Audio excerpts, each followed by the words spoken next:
Okay, recording मैंने start कर दी है। ओके, बिस्मिल्लाहिर्रहमानिर्रहीम। इस सेशन में हमने जो है वो इंटरप्ट्स के बारे में थोड़ा सा जानना है।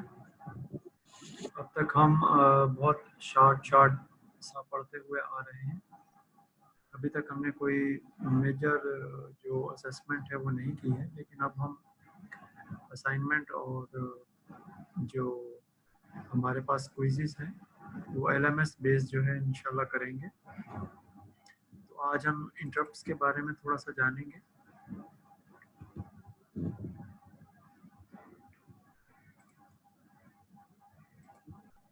ओके, जो इंटरप्ट्स होते हैं सबसे पहले तो ये जानने की ज़रूरत है कि इंटरप्ट की डिफरेंट टाइप्स होती हैं और उसमें ज़्यादातर जो इंटरप्ट्स हैं वो हम आईओ के साथ लिंक करते हैं, क्योंकि माइक्रो प्रोसेसर जो है उसकी स्पीड काफ़ी ज़्यादा होती है, लेकिन जो डिवाइसेस होती हैं आमतौर पे जो एक्सटर्नल डिवाइसेस होती हैं उनकी स्पीड कम होती है, तो उनका जो मेथड ऑफ कम्युनिकेशन है मोस्टली वो इंटरप्ट बेस्ड होता है। लेकिन इंटरप्ट जो है इसके अलावा भी होता है। अगर हम इसको जल्दी से रीड कर लें, virtually all computers provide a mechanism by which the other modules like IO and memory may interrupt the normal processing of the processor. Processor एक काम कर रहा है लेकिन दरमियान में किसी और प्रोग्राम जो है उसने अपनी एग्जीक्यूशन करना चाह रहा है। Then table 3.1 lists the most common classes of the interrupts. The specific nature of these interrupts is examined later in book chapter 7 and 14. अगर हम मज़ीद डिटेल में जानना चाहें तो या तो सिर्फ इसका इंट्रोडक्शन है। However, we need to introduce the concept now to understand more clearly the nature of the instruction cycle and the implication of the interrupt on the interconnection structure. The interconnection structure अभी हमने study नहीं किया है, इसको हम study करेंगे। ठीक है, the reader need not be concerned at this stage about the details and the generation and processing of the interrupts, but only focus on the communication between the modules and that result from the interrupts. So interrupts are primarily at this point in time the communication between different modules including processor, memory and IO इसके दरमियान।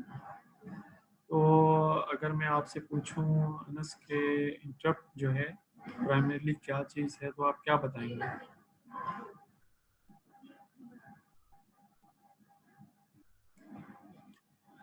जी अनस, मैं आपसे कुछ सवाल पूछ रहा हूँ। अगर हम आपसे पूछें कि इंटरप्ट क्या चीज़ है तो आप क्या बताएंगे? The thing is virtually all computer provided a mechanism by which ये होना चाहिए कि क्या कहते हैं कोई प्रोग्राम चल रहा हो तो उसके अंदर मतलब उसके साथ एक और अगर प्रोग्राम आ जाए तो वो इंटरप्ट होता है। अनस, आप का डिसिप्लिन कौन सा है? कंप्यूटर साइंस है या कंप्यूटर इंजीनियरिंग है? कंप्यूटर साइंस है। कंप्यूटर साइंस है, तो ये अच्छा हो गया, मैं आपने मुझे बता दिया। देखें, जो प्रोग्राम्स हैं उनके दरमियान में जो स्विचिंग होती है वो ज़रूरी नहीं है कि इंटरप्ट बेस हो। आमतौर पे वो कंटेक्स्ट स्विचिंग होती है एक प्रोसेस से दूसरे प्रोसेस में। ठीक है, लेकिन यहाँ जब इंटरप्ट की बात कर रहे हैं तो जो पहला इसको समझने का तरीका ये है कि वो हार्डवेयर जो मॉड्यूल्स है ना उनके दरमियान जो कम्युनिकेशन का मैकेनिज्म है that is usually implemented in the form of interrupt base. आपका आंसर ये होना चाहिए कि interrupts are used for as a communication mechanism between different hardware modules inside a computer. ठीक है, वो कौन कौन से मॉड्यूल हैं? CPU है, IO है और मेमोरी। ठीक है, दोबारा से मैं रिपीट कर देता हूँ कि interrupts are used as a communication mechanism between different hardware modules inside a computer system, and these hardware modules are usually processor, memory and IO. अब आप जरा इसको रिपीट कर देंगे एक दफा? मैं लिखा नहीं है कहीं। कोई बात नहीं, आप यहाँ से देख के बता देना। देखें, आखिरी लाइन में उसने लिखा हुआ है कम्युनिकेशन बिटवीन मॉड्यूल्स। ठीक है, और व्हाट आर द मॉड्यूल्स वो पहली लाइन पे लिखा हुआ, IO एंड मेमोरी। आप जो आपके लिए आसान है उससे बता दें, उर्दू में बता दें कि ये कम्युनिकेशन मैकेनिज्म है जो कि डिफरेंट हार्डवेयर जो मॉड्यूल्स हैं कंप्यूटर में जो लगे होते हैं उनके दरमियान एक कम्युनिकेशन का ऑडियो टेक्निक है। And time resources. हाँ, रिपीट कर दें, बस एक दफ़ा बता दें। So the reader need to be concerned at this stage about the of the generation and processor, but only focus on the communication between modules that resource. नहीं, वो आप ऊपर से देख के पढ़ रहे हैं ना, ऊपर से देख के पढ़ना भी ठीक है, लेकिन इस स्टेज में कंसेप्ट ये है कि एक कम्युनिकेशन टेक्निक है, एक कम्युनिकेशन का मैकेनिज्म है। जैसे आप किसी दोस्त से बात करना चाह रहे हैं तो देयर आर मल्टीपल वेज, या तो one two one in person बात करें या फिर फ़ोन के थ्रू बात करें या मैसेज जी एक मैकेनिज्म है। वीडियो का फ़ोन है, वो भी आप एक व्हाट्सएप पे करके बात कर सकते हैं। जी सर। हाँ, तो ये कम्युनिकेशन का एक मैकेनिज्म है जो के डिफरेंट हार्डवेयर मॉड्यूल्स के दरमियान है। ठीक है, थोड़ा सा इसको रिपीट कर लेंगे। नेक्स्ट। मतलब सर आप कह रहे हैं ये क्या कहते हैं ये कम्युनिकेशन मॉड्यूल्स होते हैं, मतलब दो लोगों के बीच में कम्युनिकेशन मैकेनिज्म जो होता है वो इंटरप्ट कहलाता है। हाँ, अभी हम जो है वो जो कम्युनिकेशन की चिप्स है ना उनकी बात नहीं कर रहे हैं। जो जैसे वाईफाई डिवाइस है या स्मार्टफोन या फ़ोन आपका कनेक्टेड है बेस स्टेशन से, यानी जो प्रोवाइडर है, सर्विस प्रोवाइडर है, जैसे मोबिलिंक है, जोंग है, उनकी जी बात। सर। अभी हम सिर्फ एक कंप्यूटर सिस्टम के अंदर ही हैं, जी मैं कंप्यूटर समझ गया। सिस्टम के बाहर की दुनिया की बात अभी नहीं कर रहे। ओके, ठीक है सर ठीक there are classes of interrupts, आगे चलते हैं ताकि थोड़ा सा जो है इस चीज़ को, अच्छा आपके जहन में है ना कोई सवाल हो ना तो आप मुझे कहें कि है। सर मेरे पास एक क्वेश्चन है, तो आप क्वेश्चन ठीक पूछ लें, ठीक है। इस ठीक है। तरीके जो चीज़ें लिखी हुई हैं ना वो तो लिखी हुई हैं, लेकिन जो चीज़ समझ में आ जाए ना फिर उसको अपने अल्फाज में लिख सकते हैं। जी बिल्कुल ठीक है सर। ठीक है ठीक है। चलें, ये जो प्रोग्राम, अच्छा इसमें क्लासेस ऑफ इंटरप्ट्स में 4 क्लासेस यहाँ डिफाइन की गई हैं। एक प्रोग्राम बेस है जो आपने भी जवाब दिया था, प्रोग्राम। एक टाइमर बेस है, एक आईओ बेस है और एक हार्डवेयर फेलियर बेस है। हम आमतौर पे जब इंटरप्ट को डिफाइन करते हैं ना तो आईओ के पर्सपेक्टिव में डिफाइन करते हैं, लेकिन इसके अलावा भी हैं। अब इनको देख लेते हैं कि ये क्या है। अगर हम प्रोग्राम की बात करें तो generated by some condition that occur as a result of an instruction execution such as arithmetic overflow, division by zero, attempt to execute an illegal machine instruction, जैसे divided by zero एक illegal instruction है, reference outside users allowed memory space. So there are many जो interrupts हैं वो programme के context में भी define होते हैं। इसके बाद टाइमर पे चले जाते हैं, this is a timer within the microprocessor, जो कि प्रोसेसर के लिए एक रेफरेंस होता है। This allows the operating system to perform certain functions on a regular basis. तो ये प्रोसेसर और जो ऑपरेटिंग सिस्टम है ये आपस में कम्युनिकेट करते हैं, टाइमर बेस्ड कम्युनिकेशन इनकी होती है। इसी तरीके से आईओ है, generated by an IO controller. आमतौर पे ये आईओ कंट्रोलर जो है इसके दो हिस्से होते हैं। एक आईओ कंट्रोलर जो है वो सिस्टम में होता है, कंप्यूटर सिस्टम के अंदर होता है, और एक आईओ कंट्रोलर जो है वो जैसे प्रिंटर लगा हुआ है तो प्रिंटर के अंदर होगा, माउस लगा हुआ है तो माउस के अंदर होगा, कीबोर्ड लगा हुआ है तो कीबोर्ड के अंदर होगा। So to signal normal completion of an operation, request service from the processor, और to signal a variety of error conditions. तो आमतौर पे प्रोसेसर जैसे स्कैनर है, हम कोई चीज़ स्कैन कर रहे हैं तो स्कैनर के अंदर एक बफर लगा हुआ है, तो स्कैनर का जो बफर है वो जैसे ही फुल हो जाता है या एक पर्टिकुलर थ्रेशोल्ड पे पहुंचता है तो वो सिस्टम को बता देता है कि अब डेटा को रीड कर लो। तो जैसे ही प्रोसेसर फ्री होता है वो डेटा को फ़ौरन रीड करके उस बफर को एम्प्टी कर देता है, फिर मज़ीद इंफॉर्मेशन उसमें लिखी जा सकती है। वाइस वर्सा भी होता है, जैसे प्रिंटर है, एक प्रिंटर प्रिंट कर रहा है, प्रिंटिंग कंप्लीट होने के बाद उसने प्रोसेसर को बता दिया कि अब मैं प्रिंटिंग कंप्लीट कर चुका हूँ, अगर कुछ और इन्फॉर्मेशन है तो वो मुझे भेज दो, मैं उसको भी प्रिंट करूँगा, लेकिन अभी जो टास्क मुझे दी गई थी वो मैं प्रिंट कर चुका हूँ, अब मैं अवेलेबल हूँ। तो इस तरीके से प्रोसेसर को पता चल जाता है। तो ये आमतौर पे कंट्रोल सिग्नल्स के थ्रू होता है, और कंट्रोलर जो है ये प्राइमरीली इसको मैनेज कर रहा है। हार्डवेयर फेलियर, बाज़ दफ़ा जैसे सिस्टम ऑन करते हैं तो power on self test run होते हैं, तो इसी तरीके से अगर सिस्टम के किसी हिस्से में पावर का फेलियर हो जाता है और पावर कंट्रोलर लगा हुआ है तो वो फिर इस हार्डवेयर फेलियर को इंडिकेट करता है। बाज़ दफ़ा मेमोरी पैरिटी एरर, यानी मेमोरी के अंदर अगर चेकिंग कोई हो रही है, कम्युनिकेशन हो रही है, तो उसमें भी डेटा की जो कम्युनिकेशन है उसमें एरर करेक्शन और डिटेक्शन की जाती है। तो एरर डिटेक्शन की सूरत में जो है वो पैरिटी एरर जो है वो प्राइमरीली शो की है। इस तरह there are some classes of interrupts. हमारा फोकस जो है वो प्राइमरीली आईओ पे होगा मोस्टली। अब आगे चलते हैं। So why the interrupts exist, ये इस चीज़ का आंसर रहेगा। Interrupts are provided primarily as a way to improve the processing efficiency. देखें, जहाँ एफिशिएंसी का जिक्र आएगा ना अनस, वहाँ हमेशा याद रखिएगा कि प्रोसेसर को बिजी करने की बात कर रहे हैं। एक जो डेफिनेशन है एफिशिएंसी की वो ये है कि कितना ज़्यादा प्रोसेसर जो है वो बिजी है। अगर वो 80% बिजी है तो हम कहते हैं इसकी एफिशिएंसी 80% है। अगर वो 80% से कम या ज़्यादा बिजी है तो उस हिसाब से उसकी एफिशिएंसी चेंज होती है। नॉर्मली हम चाहेंगे कि किसी एप्लीकेशन में जो प्रोसेसर है वो जो है वो 80% तक बिजी हो, लेकिन ये जनरल पर्पस कंप्यूटिंग में है। जब रियल टाइम सिस्टम्स की बात होगी या जो मिशन क्रिटिकल सिस्टम्स होते हैं उनकी बात होगी तो उसमें थ्रेशोल्ड जो है वो डिफरेंट होगी।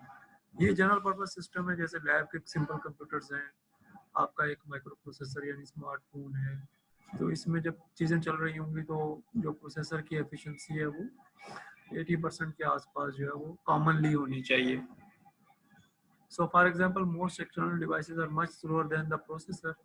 Suppose that the processor is transferring data to a printer using the instruction cycle scheme of figure 3.3, जो हमने कल भी हम देख रहे थे, कल से हमारा लास्ट जो क्लास थी उसमें भी इंस्ट्रक्शन साइकिल को देख रहे थे, आज अभी थोड़ी देर में दोबारा देख लेते हैं। जब प्रिंटर को वो डेटा ट्रांसफर कर रहा है तो प्रोसेसर तो बहुत फास्ट है, बहुत तेजी से डेटा भेज सकता है, लेकिन प्रिंटर जो है उसका बफर जो है वो लिमिटेड है। जैसे आमतौर पे जो प्रिंटर के बफर हैं वो कुछ मेगाबाइट्स के होते हैं। शुरू में तो बहुत कम होते थे लेकिन अब थोड़े से बेहतर आ गए। तो जब वो बफर फुल हो जाता है तो वो मजीद और कोई जो डेटा है वो प्रोसेसर से नहीं ले सकता, तो वो रोक देता है कि मैं बिजी हूँ, जब तक ये बफर मैं प्रिंट ना कर लूँ उस वक्त तक जो है वो और डेटा मत भेजो। तो बफर जब प्रिंटिंग पे जाता है तो ऑब्वियसली उसको वो स्लोली स्लोली एम्प्टी होता है, जबकि प्रोसेसर इस दौरान में वेट कर रहा होता है कि एक significant portion of buffer empty हो तो वो दोबारा से उस पर राइट करे। तो इस दौरान में प्रोसेसर जो है उसको वेट करना पड़ता है। तो वेट करने का मतलब ये है कि वो अब आइडल है, कोई और काम तो कर नहीं रहा, तो उस सूरत में उसकी एफिशिएंसी जो है वो कम होनी शुरू होगी। जब वो काम कर रहा होता है तो उसकी एफिशिएंसी ज़्यादा होती है, जब काम नहीं कर रहा होता तो उसकी एफिशिएंसी कम हो जाती है। तो after each write operation the processor must pause and remain idle until the printer catches up. तो प्रोसेसर को वेट करना पड़ता है। The length of this pause may be on the order of many hundreds of even thousands of instruction cycles. वो आमतौर पर मिली seconds की और सेकंड के फ्रैक्शन की बात हो रही होती है, लेकिन प्रोसेसर टाइम जो है जिसकी जो स्पीड है वो अब गीगाहर्ट्ज में आ गई है, तकरीबन 3 गीगाहर्ट्ज। और जनरेशन 10 में हम देख रहे थे कि तकरीबन 5 गीगाहर्ट्ज तक टर्बो में आ गई है, 5 गीगाहर्ट्ज से थोड़ी सी ज़्यादा। तो ऐसी सूरत में प्रोसेसर जो है वो कुछ मिली सेकंड्स के लिए जो है वो वेट करेगा, हो सकता है इससे ज़्यादा भी। It depends on the printer that do not involve the memory. Clearly this is a very wasteful use of the processor, यानी वेस्टफुल यूज़ से मुराद उसकी सिर्फ ये है कि एफिशिएंसी विल डिक्रीज। अगर हम एफिशिएंसी को बढ़ाना चाह रहे हैं प्रोसेसर को, then we have to implement something जो कि उसकी एफिशिएंसी को बढ़ाए। And interrupt is one mechanism जिसमें एफिशिएंसी जो है वो बढ़ जाती है, कि प्रोसेसर कुछ काम कर रहा है, जब उसको इंटरप्ट आएगा तभी उसने देखना है। जैसे हम घर में बैठे हुए कुछ काम कर रहे हैं ना, जब दरवाजे पे नॉक होगा तभी हम जाके देखेंगे कि बाहर कोई आया है। जब तक कोई दरवाजे पे नॉक नहीं करेगा हम दरवाजे को खोल के नहीं देखेंगे कि उसके बाहर कौन खड़ा है। ठीक है ना? ये अनस आपकी समझ में आ रहा है ये चीज? जी सर। आ रहा समझ में, थोड़ा थोड़ा सा आ रहा है। अच्छा, अब इसमें ये जो इसका इंस्ट्रक्शन साइकिल है ना, उसको देख लेते हैं। पहले जो इंस्ट्रक्शन साइकिल था वो, उसमें ये, एक मिनट एनोटेशंस ले लेते हैं, एनोटेशन से थोड़ा सा इसको समझ लेंगे कि पहले ये वाला पार्ट जो था इसमें मौजूद नहीं था, ये वाला पार्ट जो था मौजूद नहीं था, और ये जो बाकी वाला पोर्शन था ये एक बेसिक इंस्ट्रक्शन साइकिल जो है वो क्रिएट कर रहा था, जिसमें जब कंप्यूटर ऑन होता था और एक प्रोग्राम को एग्जीक्यूट करना शुरू करता था तो फैच इंस्ट्रक्शन, एग्जीक्यूट इंस्ट्रक्शन, और फिर दोबारा से फैच इंस्ट्रक्शन, एग्जीक्यूट इंस्ट्रक्शन। अब जब इंटरप्ट इनेबल होगा, यानी इंटरप्ट जो है वो सिस्टम में कैपेबिलिटी होगी, तो after every execution it will check if there is an interrupt. ये इंटरप्ट कंट्रोलर जो है ना उसकी पिन से पता चलेगा। whenever there is an interrupt then there is will be an interrupt cycle। इससे पहले क्या था, फैच साइकिल था, एग्जीक्यूट साइकिल था, और अब इसके अंदर एक इंटरप्ट साइकिल भी ऐड हो जाएगा। तो इस तरीके से जो हमारे पास जो इंस्ट्रक्शन साइकिल है वो एक्सटेंड हो जाएगा विद इंटरप्ट्स। जी अनस, ये चीज आपकी समझ में आ रही है या नहीं?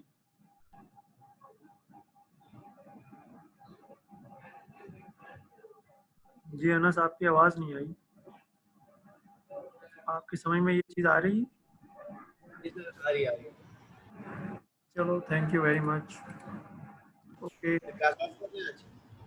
ये transfer of control via interrupt कैसे होगा? जैसे अगर एक यूजर प्रोग्राम जो है, इसको बंद कर रहा हूँ।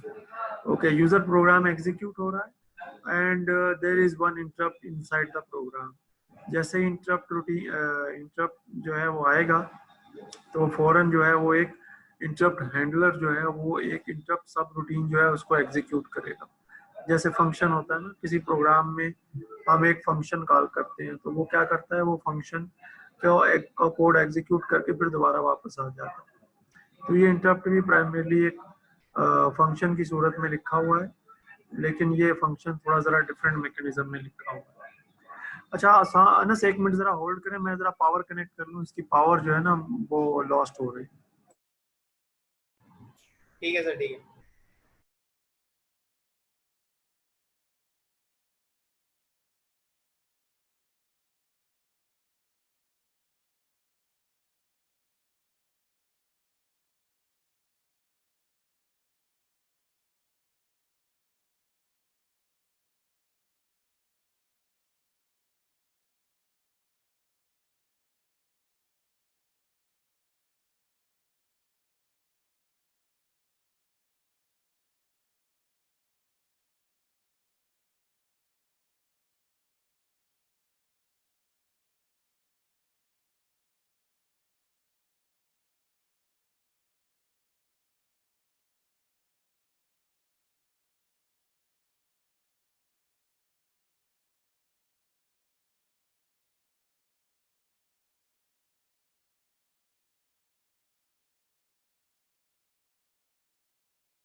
ओके, पावर कनेक्ट हो गई है। अच्छा, यहाँ अनस आपके जहन में कोई सवाल आ रहा है? जी अनस, आपके जहन में कोई सवाल आ रहा है यहाँ पे? थैंक यू सर, क्लियर है। Okay, thank you very much. अब आगे चलते हैं यहाँ से ना। ओके, ये जो स्लाइड है ना, इस पे हमें थोड़ा सा टाइम लगाना चाहिए। देखें, ये इंस्ट्रक्शन साइकिल स्टेट डायग्राम है विद इंटरप्ट्स। स्टेट डायग्राम क्या कहती है? स्टेट डायग्राम में मुख्तलिफ स्टेट्स होती हैं जो एक सर्कल की सूरत में होती हैं। दोबारा से मैं रिपीट करता हूँ, इसमें जो स्टेट डायग्राम होती है उसमें डिफरेंट स्टेट्स होती हैं, ठीक है? और स्टेट्स जो है ना वो एक सर्कल की सूरत में होती है, उनके अंदर उसकी स्टेट लिखी होती है। तो इसमें एक स्टेट आ गई इंस्ट्रक्शन फेच, यहाँ से स्टार्ट करेंगे, ठीक है? यहाँ से स्टार्ट करेंगे इंस्ट्रक्शन फेच, और फिर एरो को फॉलो करेंगे। एरो फॉलो करते हुए हम दूसरी इंस्ट्रक्शन ऑपरेशन डिकोडिंग। तो प्रोसेसर के अंदर इंस्ट्रक्शन फेच करने के बाद जो है वो डिकोडिंग होगी। ये हमने जो है लास्ट जो एग्जांपल कर रहे थे ना, उसमें हमने ये चीज़ की थी, डिकोडिंग होगी। उसके बाद जो है वो ऑपरेंड्स एड्रेस कैलकुलेशन होगी, यानी अगर इंस्ट्रक्शन ऐड है, ऐड इंस्ट्रक्शन लिखी हुई है, तो ऐड इंस्ट्रक्शन जो है उसके आगे ये भी लिखा हुआ है ना, ऐड एक्स बी एक्स। आप लोगों ने असेंबली लैंग्वेज पढ़ी हुई है अनस? सर असेंबली लैंग्वेज पढ़ी हुई है, मशीन लैंग्वेज? जी सर बढ़िया है। हाँ, उसमें ये एक छोटी सी कमांड होती है ऐड एक्स बी एक्स, ठीक है। तो जब पहले फैच होगी तो ये जो ऑप कोड है, ऑप कोड होगा, ये पहले डिकोड होगा कि ये ऑप कोड कौन सा है। ऑप कोड के बाद ऑपरेंड्स आएंगे, ऑपरेंड्स ये लिखे हुए हैं, ये एक्स और बी एक्स, ये फैच होंगे। देन यानी इनके अंदर इंफॉर्मेशन आएगी, तो ऑपरेंड फैच होंगे, और ज़ाहिर है इनका एड्रेस होगा तो ये फैच होंगे ना। उसके बाद जो है वो डेटा ऑपरेशन है, मल्टीपल भी हो सकते हैं, एक से ज़्यादा भी हो सकते हैं, मेमोरी के अंदर भी ऑपरेशन हो सकता है। फिर जो ऑपरेशन है, जैसे इसमें ऐड ऑपरेशन है, जी सर जी सर। और उसके बाद दोबारा से मज़ीद जो ऑपरेंड्स जो हैं उनकी कैलकुलेशन, फिर ये भी एक दफ़ा जो है वो एड्रेस इसके बाद सेव होगा, जो रिज़ल्ट होगा वो सेव हो जाएगा। यानी बी एक्स के अंदर जो ए एक्स के अंदर ऐड करके ए एक्स में स्टोर कर देंगे उसे, तो ये यहाँ तक पहुँच जाएगा। इसके बाद ये फिर इंटरप्ट चेक करेगा, इंटरप्ट चेक करेगा, और अगर इंटरप्ट नहीं होगा तो फिर ये वापस जो है ये जो वापसी का रुख अख्तियार करेगा, और Aahista Aahista instruction address calculation जो प्रोग्राम काउंटर में इंफॉर्मेशन है वहाँ से फिर ये जो क्या कहते हैं फिर दोबारा से इसी साइकिल में आ जाएगा, ठीक है। और सम टाइम्स जो है इसके अंदर क्या कहते हैं वेक्टर डेटा होता है, यानी एक लिस्ट होती है जिसमें मल्टीपल ऑपरेंड्स जो है वो भरने होते हैं और उनके दरमियान सीक्वेंशियल, तो उस सूरत में फिर ये एक और पाथ ले लेगा, यानी दोबारा से सेम ही इंस्ट्रक्शन, सेम ऑपरेंड्स जो हैं, सॉरी सेम जो ऑपरेशन है वो दूसरे ऑपरेंड्स पे करेगा। इसके बाद जो है वो अगर इंटरप्ट आता है तो इंटरप्ट सब रूटीन को एग्जीक्यूट करेगा और दोबारा से फिर इसी स्ट्रीम में शामिल हो जाएगा।